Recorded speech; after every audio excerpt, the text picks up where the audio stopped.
రాష్ట్రంలో ప్రతి జిల్లా అభివృద్ధి చెందాలని ముఖ్యమంత్రి చంద్రబాబు ఆకాంక్షించారు.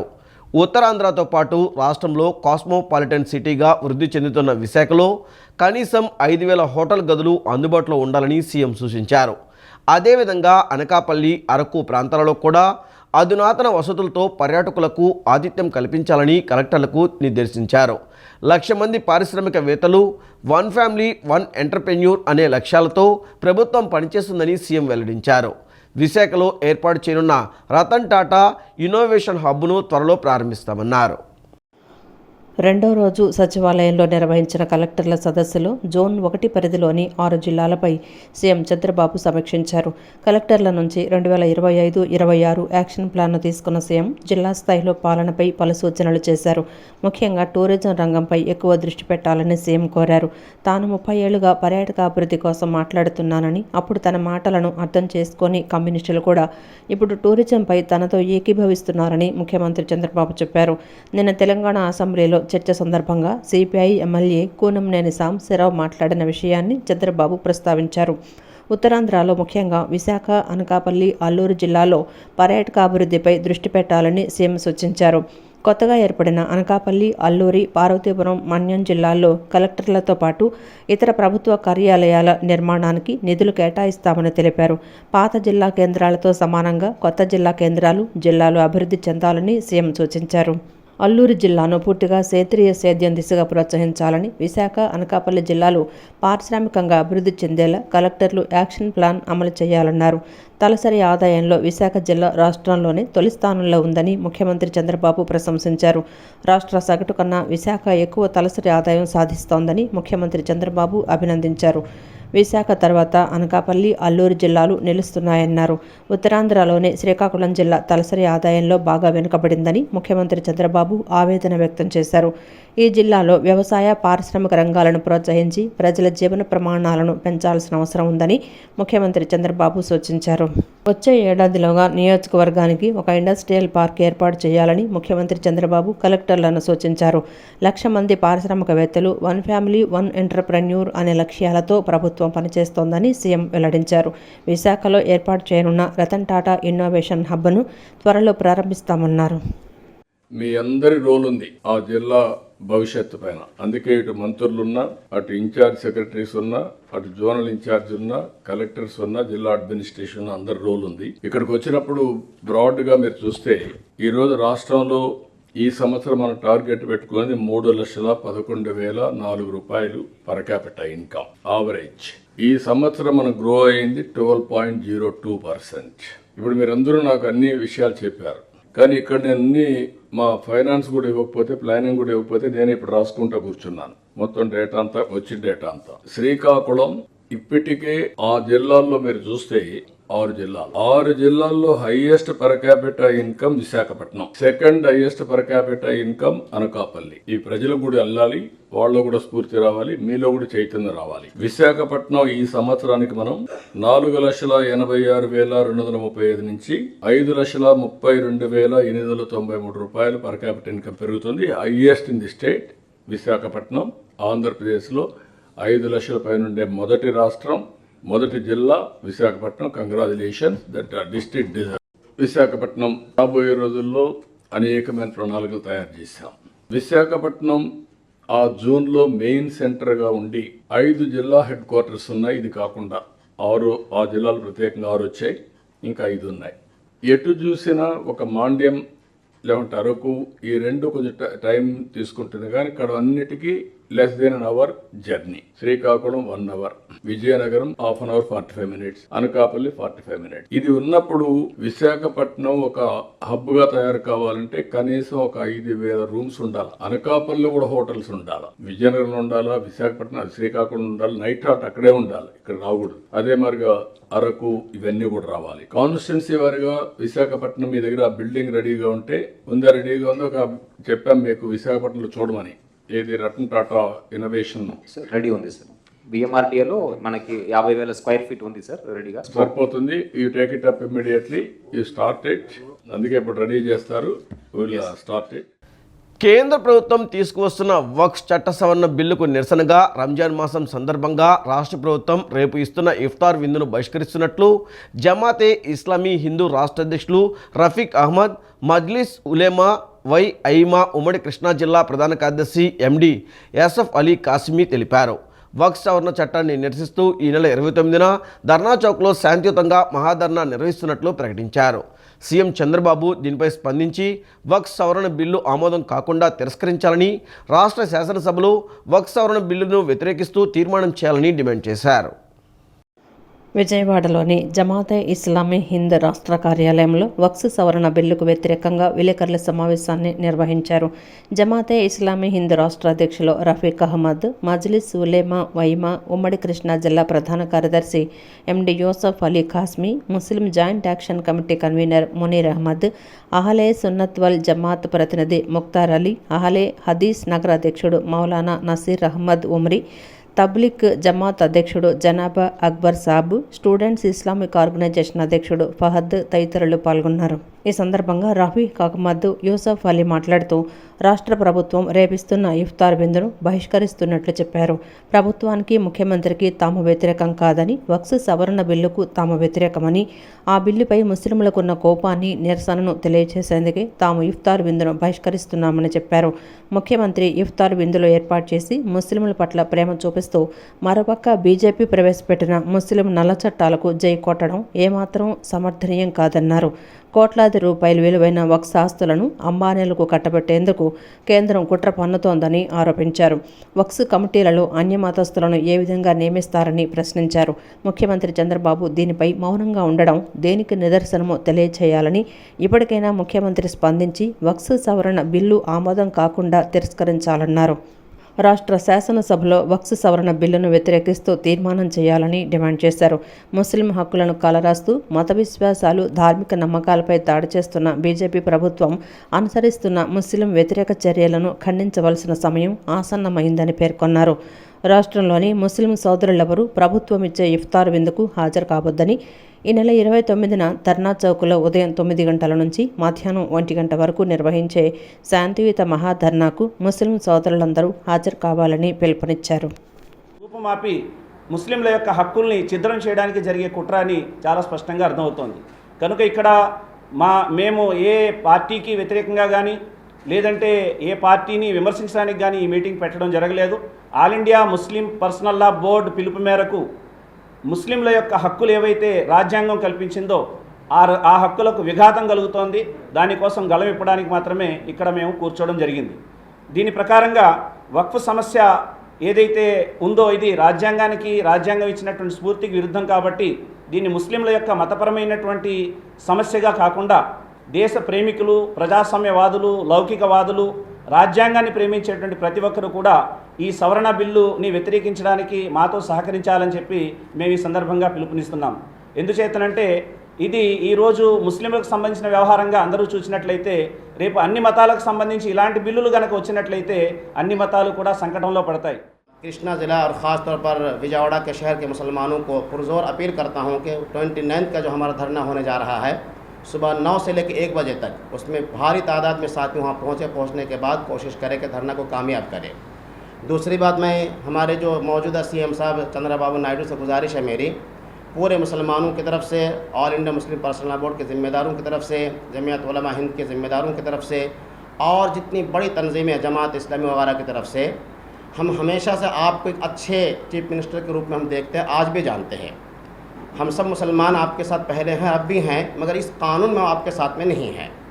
चूँकि आप हमसे वोट लिए ये कह कर के हम मुसलमानों के हक़ की हिफाजत करेंगे, आपसे हमारी पहले से उम्मीद, आज भी यही उम्मीद है कि आप चूँकि हिंदुस्तान के जितने सेकुलर सीएम हैं उनमें नंबर 1 पे आपको हम लोग समझते हैं। విద్యార్థుల సమస్యలపై నిత్యం పోరాడే ఎస్ఎఫ్ఐ సమాజానికి దోహదపడే కార్యక్రమాలు చేపట్టడం అభినందనీయమని ఎస్ఆర్ఆర్ అండ్ సివిఆర్ డిగ్రీ కళాశాల ప్రిన్సిపల్ డాక్టర్ భాగ్యలక్ష్మి అన్నారు. పాలిటెక్నిక్ ఎంట్రన్స్ పరీక్ష రాయాలనుకునే విద్యార్థుల కోసం ఏర్పాటు చేసిన ఉచిత కోచింగ్ సద్వినియోగం చేసుకోవాలని సూచించారు. 10వ తరగతి పూర్తయి పాలిటెక్నిక్ ఎంట్రన్స్ ఎగ్జామ్ రాయాలి అనుకునే విద్యార్థులకు ఎస్ఎఫ్ఐ ఆధ్వర్యంలో ఉచిత కోచింగ్ కార్యక్రమం ఏప్రిల్ 3వ తేదీ నుంచి ప్రారంభం కానుంది.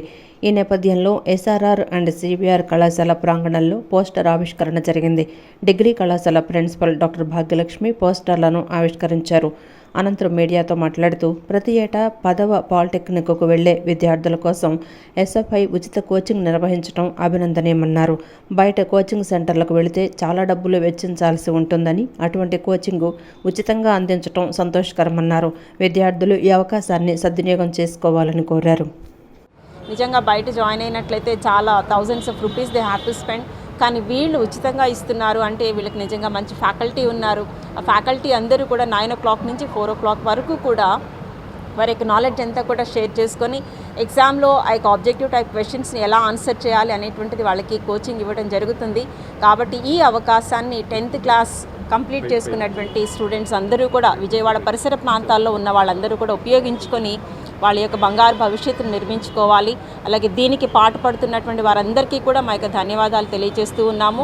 సో ఈ కోచింగ్ అనేటువంటిది April 3rd నుంచి ఉంటుంది. అలాగే April 30th ఎంట్రన్స్ ఎగ్జామినేషన్ ఉన్నది.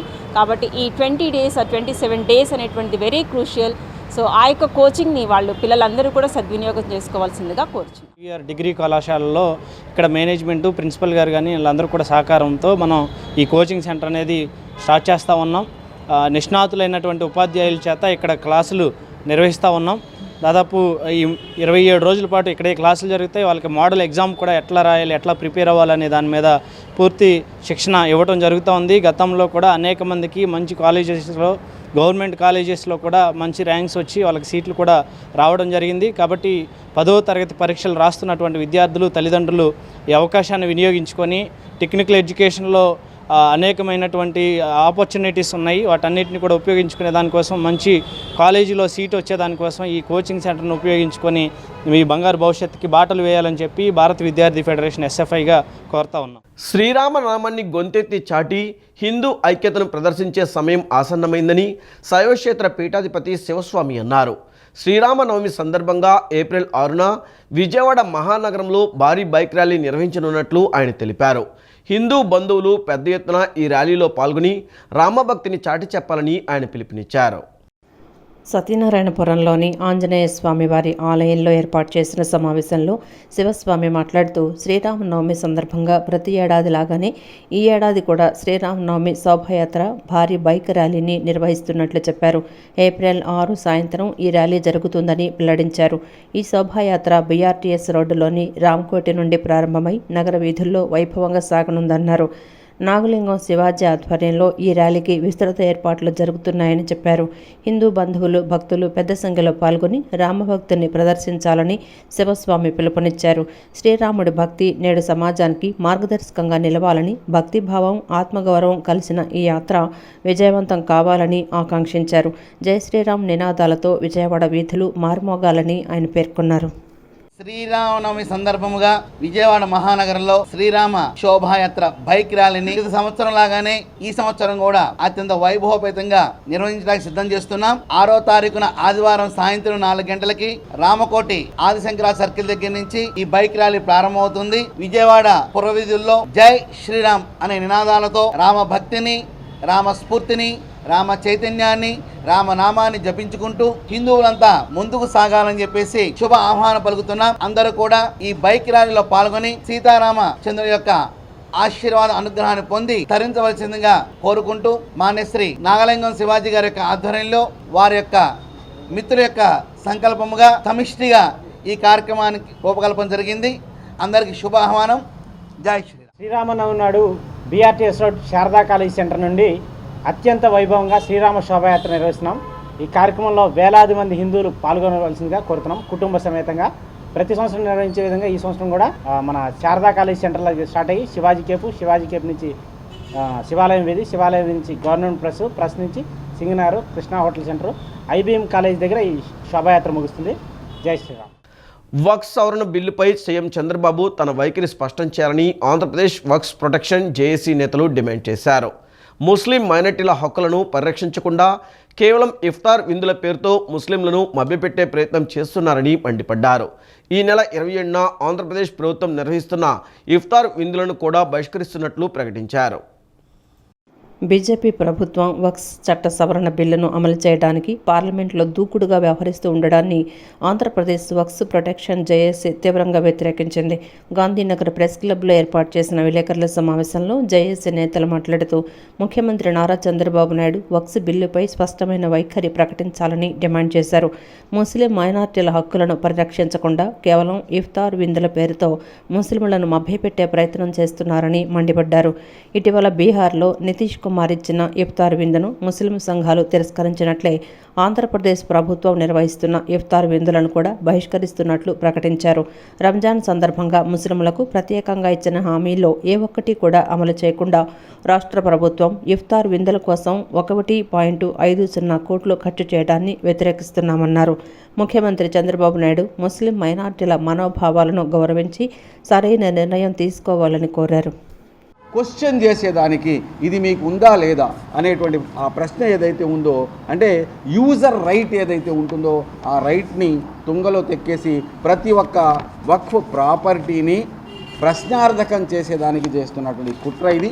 ఈ కుట్రని మేము చంద్రబాబు నాయుడు గారు, నితీష్ కుమార్ గారు సపోర్ట్ లేకపోతే మోదీ ప్రభుత్వం నిలవదు. కాబట్టి మేము ఇక్కడ ప్రత్యేకించి ఈ రాష్ట్రంలో చంద్రబాబు నాయుడు గారి మీద, అట్లాగే ఆల్ ఇండియా పర్సనల్ లా బోర్డు తరఫున నితీష్ కుమార్ గారి మీద చాలా ఒత్తిడి తీసుకురావడం జరుగుతుంది. అందులో భాగంగానే ఇక్కడ చంద్రబాబు నాయుడు గారిని మేము డిమాండ్ చేస్తున్నాం. మీరు దయచేసి ముస్లింల యొక్క మనోభావాలు కాదు, కానీ ఇది రాజ్యాంగపు హక్కు. ఆ హక్కును పరిరక్షించడంలో మీరు మీ పాత్రని పోషించండి. లేకపోతే రానున్నటువంటి కాలంలో చాలా తీవ్రమైనటువంటి పరిణామాలు ఎదుర్కోవలసి ఉంటుంది. మైనార్టీల కోసం ఏదైతే సంక్షేమ పథకాలుగా ప్రత్యేకంగా కేటాయించిన సూపర్ 10 అని చెప్పారు, ఇప్పటిదాకా ఏవి అమలు కానటువంటి పరిస్థితి.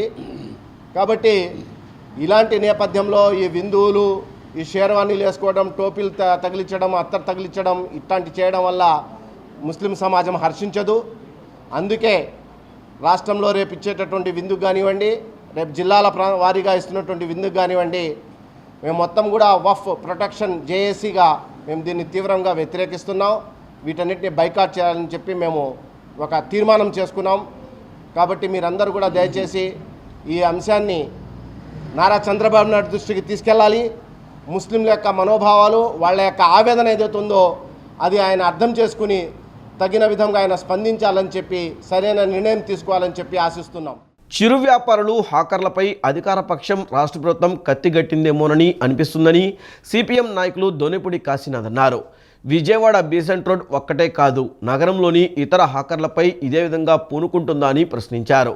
బీసెంట్ రోడ్లో స్థానిక ప్రజాప్రతినిధి కక్షగట్టి అన్యాక్రాంతం చేసుకొని ఆ స్థలంలో తనకు వ్యాపారాలు చేసుకునేందుకు, తన అనుచరులు పెట్టుకునేందుకు ప్రయత్నం చేస్తున్నారని మండిపడ్డారు. చిరు వ్యాపారులకు అన్యాయం జరిగితే వారి పక్షాన ఆందోళన తీవ్రతరం చేస్తామని హెచ్చరించారు. చిరు వ్యాపారులకు రక్షణ కల్పించాలని, అధికార పార్టీ దౌర్జన్యాలు ఆపాలని కోరుతూ విజయవాడ హాకర్స్ మరియు తోపుడు బండ్ల యూనియన్ సిఐటియు ఆధ్వర్యంలో బీసెంట్ రోడ్డు మహంతి చేపల మార్కెట్ నుంచి ప్రచార కార్యక్రమాన్ని నిర్వహించారు. ఈ కార్యక్రమంలో సిపిఎం నాయకులు దోనేపూడి కాశీనాథ్, సిఐటియు నేతలు పాల్గొన్నారు. ఈ సందర్భంగా వారు మాట్లాడుతూ చిరు వ్యాపారుల పేరిట దాదాపు 4 కోట్ల రూపాయలు దండుకున్నారన్నారు. చిరు వ్యాపారులతో బీసెంట్ రోడ్డు వర్తకులకు ఎంతో సఖ్యత ఉందని, దానిని దెబ్బతీసే విధంగా వ్యవహరిస్తున్నారని వారు ధ్వజమెత్తారు. చిరు వ్యాపారుల ఉపాధికి ఇబ్బంది లేకుండా చూడాలని వారు కోరారు. పాలకులు మారిన ప్రతిసారి చిరు వ్యాపారులను పావులుగా చేసి తమ పబ్బం గడుపుకుంటున్నారని మండిపడ్డారు. చిరు వ్యాపారులకు రక్షణ కల్పించాలని, వారికి గుర్తింపు కార్డులు మంజూరు చేయాలని ఆయన డిమాండ్ చేశారు. చిరు వ్యాపారులకు అన్యాయం జరిగితే చూస్తూ ఊరుకోబోమని స్పష్టం చేశారు. వారికి అన్యాయం జరిగితే సిఐటియు పక్షాన ఆందోళన తీవ్రతరం చేస్తామని వారు హెచ్చరించారు. ఈ నెల 29వ తారీఖున అలంకార్ ధర్నా చౌదరి మహా ధర్నా జరుగుతుంది. ఈ ధర్నాలో రాజకీయాలకు అతీతంగా చిరు వ్యాపారస్తులంతా కూడా పాల్గొని మన చిరు వ్యాపారస్తులను కాపాడుకోవాలని చెప్పేసి కోరుతూ జరుగుతున్న ఈ కార్యక్రమంలో చిరు వ్యాపారస్తులు పాల్గొని మన వ్యాపారాలను మనం కాపాడుకోవాల్సిందిగా సిఐటిగా చిరు వ్యాపారస్తులందరికీ విజ్ఞప్తి చేస్తున్నాం. ఆ కార్యక్రమాన్ని జయప్రదం చేయాలని కోరుతూ వారం రోజుల పాటు నగరంలో అన్ని ప్రాంతాల్లో కూడా ప్రచారం చేస్తూ ఈరోజు బీసెంట్ రోడ్లో ప్రచార కార్యక్రమం జరుగుతుంది. అందుకే ఇప్పటికైనా సరే తెలుగుదేశం పార్టీ ప్రజాప్రతినిధులు, నేతలు ఇవాళ చిరు వ్యాపారస్తులు పట్టలు కొట్టకుండా చిరు వ్యాపారస్తులను కాపాడాలని చెప్పేసి అనేది ఈ సందర్భంగా తెలియజేస్తుంది. కావాలని తెప్పించారు. ఇది పార్టీలకి మీరు పగల మధ్యన మీరు ఇలాగా పనిచేయడం అనేది కరెక్ట్ కాదు. ఎవరి మాటలో విని హాకర్లను తొలగించే ప్రయత్నం చేస్తున్నారు. ఈ ప్రయత్నం సరైనది కాదు. దీన్ని సిఐటిగా మేము వ్యతిరేకిస్తున్నాము. ఎప్పటికైనా సరే ఇప్పుడు పోరాటాలు చేస్తాం. మేము ఇంతటితో ఇది ఆగేది కాదు. ఇది మేము పోరాటాలు చేసి మా న్యాయాన్ని సాధించుకోవడం, సుప్రీంకోర్టు ఆదేశాలను మీరు శిక్ష వహించాలి. ప్రభుత్వం వారు కూడా మీరు దయచేసి ప్రభుత్వం మీరు మా మీద దయ ఉంచి మీరు ఇలాంటి పనులన్నీ వెనక తీసుకునే దాకా మా పోరాటాలు ఆగవు. దీనికి ఇంకా మేము రెట్టింపు చేస్తామని చెప్పేసి ఎక్కువ. ఒకప్పుడు అరటికాయల బళ్ళు, చక్కెరకేళీల బళ్ళు ఇవన్నీ ఉండేవి. తర్వాత చిన్న చిన్న వ్యాపారాలు మొదలైనాయి. ఈరోజు షాపుల్లో తీసుకునే వాళ్ళ ఎస్టాబ్లిష్మెంట్కి సరిపడా చేసే రేట్లు భరించలేక మధ్యతరగతి, చిన్న మధ్యతరగతి, పేద సామాన్య వర్గాలు ఆసరాగా వాళ్ళకి అనువుగా ఇచ్చేటువంటి ఆ వస్తువుల్ని కొనుక్కునేటువంటి దానికోసం ఈ నగరంలో బిసెంట్ రోడ్డుకి రావడం పరిపాటి. దాదాపుగా ఆదివారం కానీ చూసినట్లయితే ఇసుకేస్తే రాలనేటువంటి పద్ధతుల్లో ఉంటారు. కారణం ఈ హాకర్స్ దగ్గర ఉన్నటువంటి వస్తువుల్ని కొనుక్కొని సరసమైనటువంటి ధరలకు అమ్మేటువంటి పరిస్థితి ఉంటుంది. కాబట్టి అవి కొనుక్కొని వాటి ద్వారా లబ్ధి పొందుదామని చెప్పనేటువంటి ఆలోచన నగర ప్రజలది. అటువంటి దాన్ని అడ్డుకట్టేసేటువంటి దానికోసం ప్రయత్నం చేసి దీన్ని ఏదో రకమైనటువంటి పద్ధతుల్లో రాజకీయ లబ్ధి కోసం చేయటం సరైనటువంటిది కాదు. రాష్ట్రంలోని విశ్వవిద్యాలయాలు విద్యారంగ సమస్యల పరిష్కారానికి దశలవారీ ఉద్యమానికి సిద్ధమవుతున్నామని ఏఐఎస్ఎఫ్ జాతీయ కార్యదర్శి శివారెడ్డి ప్రకటించారు. 2025-26 విద్యా సంవత్సరానికి ఉపాధ్యాయుల పోస్టులను భర్తీ చేస్తామన్న ప్రభుత్వం ఇప్పటికీ స్పష్టమైన కార్యాచరణ ప్రకటించలేదని ఆరోపించారు. రాష్ట్రంలోని అనేక విశ్వవిద్యాలయాల్లో వైస్ ఛాన్సలర్లు లేకపోవడంతో ఇన్ఛార్జ్ వ్యవస్థ ద్వారా యూనివర్సిటీలను నడిపించడం విద్యార్థుల భవిష్యత్తుపై ప్రభావం చూపిస్తుందని ఆందోళన వ్యక్తం చేశారు. రాష్ట్రంలోని విశ్వవిద్యాలయాలు విద్యారంగ సమస్యల పరిష్కారానికి దశలవారీ ఉద్యమానికి సిద్ధమవుతున్నామని ఏఐఎస్ఎఫ్ జాతీయ కార్యదర్శి శివారెడ్డి ప్రకటించారు. విజయవాడ దాసరి భవన్లో జరిగిన సమావేశంలో ఆయన మాట్లాడారు. టీడీపీ ప్రభుత్వం అధికారంలోకి వచ్చి 9 నెలలు గడిచిన యువగళ యాత్రలో ఇచ్చిన హామీలు అమలు కావటం లేదని ఆయన విమర్శించారు. ముఖ్యంగా డిఎస్సి నోటిఫికేషన్ జారీ కాకపోవడంతో అభ్యర్థులు తీవ్ర ఆందోళనలో ఉన్నారని అన్నారు. 2025-26 విద్యా సంవత్సరానికి ఉపాధ్యాయుల పోస్టులను భర్తీ చేస్తామన్న ప్రభుత్వం ఇప్పటికీ స్పష్టమైన కార్యాచరణ ప్రకటించలేదని ఆరోపించారు. రాష్ట్రంలోని అనేక విశ్వవిద్యాలయాల్లో వైస్ ఛాన్సలర్లు లేకపోవడంతో ఇన్ఛార్జి వ్యవస్థ ద్వారా యూనివర్సిటీలను నడిపించడం విద్యార్థుల భవిష్యత్తుపై ప్రభావం చూపిస్తోందన్నారు. యూనివర్సిటీల్లో 4000 ఖాళీ పోస్టుల భర్తీకి చర్యలు చేపట్టాలని డిమాండ్ చేశారు. అలాగే ఫీజు రియంబర్స్మెంట్ బకాయిలను చెల్లించాలని, కామన్ పీజీ సెట్ కొనసాగిస్తూ విద్యార్థులను మోసం చేయడం ఆపాలని ప్రభుత్వాన్ని కోరారు. రాష్ట్రంలోని విశ్వవిద్యాలయాల్లో అడ్మిషన్లు తగ్గిపోతున్నాయని, దీని పరిష్కారానికి చర్యలు తీసుకోవాలని శివారెడ్డి స్పష్టం చేశారు. విద్యార్థుల సమస్యల పరిష్కారం కోసం దశలవారీ ఉద్యమం చేపడతామని ఆయన హెచ్చరించారు. ప్రభుత్వ నిర్లక్ష్య వైఖరిని నిరసిస్తూ త్వరలో భారీ ఆందోళన కార్యక్రమాలు నిర్వహిస్తామని ప్రకటించారు. వైస్ ఛాన్సలర్ చేత బలవంతంగా రాజీనామాలు చేశారు. పోనీ రాజీనామాలు చేసిన తర్వాత ఇప్పటికి కూడా రాష్ట్రంలో అనేక విశ్వవిద్యాలయాల్లో ఇన్ఛార్జీల వైస్ ఛాన్సలర్ పాలన కొనసాగుతుంది, కానీ పూర్తి స్థాయిలో వైస్ ఛాన్సలర్ నియమించకపోవడం లేదు. ఈరోజు ఐఐటి నుంచి వైస్ ఛాన్సలర్ తీసుకొచ్చాం, ఎన్ఐటీల నుంచి వైస్ ఛాన్సలర్ తీసుకొస్తాం. యూనివర్సిటీలో ఎన్ఐఆర్ఎఫ్ ర్యాంకింగ్ ప్రపంచంలో ఇతర క్యూస్ వరల్డ్ ర్యాంకులో కూడా మేము పోటీ పడేటట్లు విశ్వవిద్యాలయం తీర్చిదిద్దామని ఈ కూటమి ప్రభుత్వం చెప్తుంది. అంటే వైస్ ఛాన్సలర్ ఎన్ఐటి నుంచి తీసుకురావడం వలన, ఐఐటి నుంచి తీసుకురావడం ఈరోజు విద్యా సంస్థలు ఏ విధంగా విశ్వవిద్యాలయం మెరుగుపడుతుందో ఈ కూటమి ప్రభుత్వం చెప్పాలి. ఈ రాష్ట్ర మాటలు ఏమైనా ఈరోజు అడగకుండా అతను సత్యకుమార్ యాదవ్ గారు చెప్తున్నారు, స్వయంగా చెప్తున్నారు, చేత కాదు మన వల్ల కాదని చెప్తే P4 సిస్టంతో పబ్లిక్ ప్రైవేట్ పార్ట్నర్షిప్ అని పబ్లిక్తో ఇలా వాళ్ళు P4 సిస్టంతో ఇన్బిల్డ్ చేస్తుంటే పబ్లిక్ ఇన్వైట్ చేసి పబ్లిక్ సెక్టర్ అంతా కూడా ప్రైవేటీకరణ చేస్తుంటే ఆ విధంగా చేసినప్పటికీ డిస్కషన్ స్వయంగా అసెంబ్లీ సమావేశంలో జరుగుతుంటే ఒక విద్యాశాఖ మంత్రి గారు ఆనాడు ప్రతిపక్షంలో ఉన్నప్పుడు ఇచ్చినటువంటి హామీని ఈరోజు అమలు చేయకుండా ఈరోజు ఆ విధంగా కనీసం అపోజ్ చేసి అక్కడ చర్చ జరుగుతుంటే అతను ఏమని కూడా మాట్లాడే పరిస్థితి లేకుండా ఉన్నాడంటే ఒక విద్యాశాఖ మంత్రిగా ఆయన ఉన్నట్టు లేనట్టు అసలు పూర్తిగా విప్లవం అని చెప్పి కూడా విద్యాశాఖ మంత్రి గారు ఏఐఎస్ఎఫ్గా మీ సందర్భంగా తెలియజేసిన. ఛత్తీస్గఢ్ రాష్ట్రం బిలాస్పూర్లో మార్చి 29-30 తేదీలలో ఇండియన్ బాడీ బిల్డర్స్ ఫెడరేషన్ ఆధ్వర్యంలో జరగనున్న జూనియర్ నేషనల్ బాడీ బిల్డింగ్ పోటీలకు టీఏబీబీఐ టీం ఆంధ్రప్రదేశ్ నుండి, ఉమ్మడి కృష్ణా, ఎన్టీఆర్ జిల్లాల నుండి పలువురు క్రీడాకారులు ఎంపికయ్యారు. ఈ సందర్భంగా కానూరు అశోక్ జుమ్లో అభినందన సభ నిర్వహించారు. ఉమ్మడి జిల్లాల body building association chairman Gottipati Ramakrishna Prasad, గౌరవ అధ్యక్షుడు ఈదా రాజేష్, అధ్యక్షుడు బి మనోహర్, కానూరు మాజీ ఉప సర్పంచ్ లతీఫ్, గోల్డెన్ ఫిట్నెస్ రాజ్ పాల్గొని పోటీలకు ఎంపికైన క్రీడాకారులను ఘనంగా సన్మానించారు. ఎంపికైన క్రీడాకారులకు అశోక్ జుమ్ కానూరులో ప్రత్యేక శిక్షణ అందజేస్తున్నామని, జాతీయ స్థాయిలో విజయం పరపర కొనసాగించాలని కోరుకుంటున్నామని అసోసియేషన్ ప్రధాన కార్యదర్శి తాళ్లూరి అశోక్ తెలిపారు. 55 కేజీల విభాగంలో సిఎస్ దినేష్ రెడ్డి, 60 కేజీల విభాగంలో ఎం దినేష్, 65 కేజీల విభాగంలో కె హరి, 75 కేజీల విభాగంలో సిహెచ్ గోపీచంద్ పోటీలకు ఎంపికయ్యారని చెప్పారు. వాళ్ళ ప్రోత్సాహంలో అది చెయ్యాలి అంటే వాళ్ళకు ఒక దారి ఎటెళ్ళాలి అనేది కుటుంబాల్లో కూడా ఉన్నటువంటి పరిస్థితుల దృష్ట్యా, కుటుంబ పరిస్థితుల దృష్ట్యా ప్రోత్సహించడానికి ఇబ్బందులు పడుతూ ఉంటారు. కాబట్టి ఆ క్రమంలో ప్రతి ఒక్కరు కూడా చేతనైనంత సహాయం అందిస్తే ఖచ్చితంగా మంచి మెడల్స్ తీసుకొచ్చి జిల్లాకి ఒక గౌరవాన్ని, రాష్ట్రానికి ఒక గౌరవాన్ని సాధించగలిగిన శక్తివంతమైనటువంటి యువకులు మన మధ్య ఉన్నారని చెప్పడానికి ఒక ఉదాహరణ మీరు సాధించినటువంటి పథకాలని చెప్పి తెలియజేస్తూ, రాజకీయాలు కానీ, క్రీడలు కానీ, ఆధ్యాత్మిక కార్యక్రమాలు కానీ, ఇవి రాజకీయాలకు అతీతమైనటువంటివి, స్నేహాలు కానీ. కాబట్టి వీటిని మనం ఎవరూ కూడా భావించాల్సినటువంటి అవసరం లేదు. ప్రోత్సహించేటువంటి ప్రతి ఒక్క సమాజ శ్రేయస్సు కోరుకునే కూడా అది మరి ఆత్మ బంధువుల కిందే మనం భావించాలి. మనకు అండదండలు అందించేటువంటి ప్రతి వ్యక్తిని గౌరవించుకోవాల్సినటువంటి అవసరం ఉందని చెప్పి అసోసియేషన్ ముఖ్యులకి, నిర్వాహకులకి తెలియజేస్తూ ముందుకు తీసుకెళ్లాలని కోరుకుంటూ ధన్యవాదాలు తెలియజేస్తాం. పత్రికలు రాజకీయాలకు అతీతంగా ప్రజాపక్షం వహించాలని సీనియర్ న్యాయవాది వేముల హజరత్తయ్య గుప్తా అన్నారు. పత్రికల్లో ఇటీవల సంచలనాత్మక కథనాలకు అవకాశం దక్కుతుందని, సమాజానికి ఉపకరించే అంశాలకు సరైన ప్రాధాన్యత ఇవ్వడం లేదని ఆయన ఆవేదన వ్యక్తం చేశారు. మార్నింగ్ బెల్ పక్షపత్రిక సమాజహితంగా పనిచేయాలని ఆయన సూచించారు.